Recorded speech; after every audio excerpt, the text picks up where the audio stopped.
September 12th, 2010. My name is Frank Sitrand, and I'm being chased by mutants, lower-end mutants. They're in the beginning stages. However, I know they will evolve and become more powerful. Let me give you some background on me. I'm a scientist, a genetic scientist. I was given a job by an unknown benefactor. Well, unknown to me, that is. The CEO of the lab I worked in knows who they are. Anyway, I was given the task of making a type of humanistic evolution accelerant. Basically what that means is, I was told to find a way to bring our current species of human, Homo sapien, and turn them into the next level, Homo superior. My team and I were doing well on lab rats, but we could not work out how to keep the genetic changes stable. We kept trying to no avail. Then we made the right changes one day.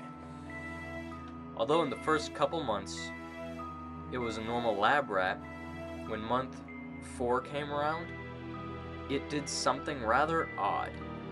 It went up to each of the walls in its cage and was seemingly inspecting them. So my team and I were interested in what the rat will do next. Then something happened that I found very exciting. The rat turned its back to the cage wall it chose and stood on its hind legs. And these tendrils came out of the rat's back. These tendrils were black. Actually, I don't even think they were tendrils. They were more like arms. So, we took one of the rats that wasn't yet inspecting its cage and x-rayed it. And what we found was very intriguing and exciting. We saw 50 very small octopus-like arms that couldn't have been more than a centimeter in diameter. No bones in these arms, just muscle tissue. We went to look at the rat that inspired us to take the x-ray and found it completely encased in a hard, bony shell attached firmly to the cage wall. I made the correct assumption in stating it was a cocoon of some sorts. It was amazing. After 3 months, that rat came out of the cocoon. What came out, though, was terrifying. It had no fur, just leathery bone plates all over its body like a suit of armor.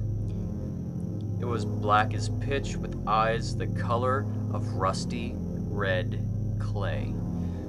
It had very pronounced claws, white claws instead of black, and double their original size.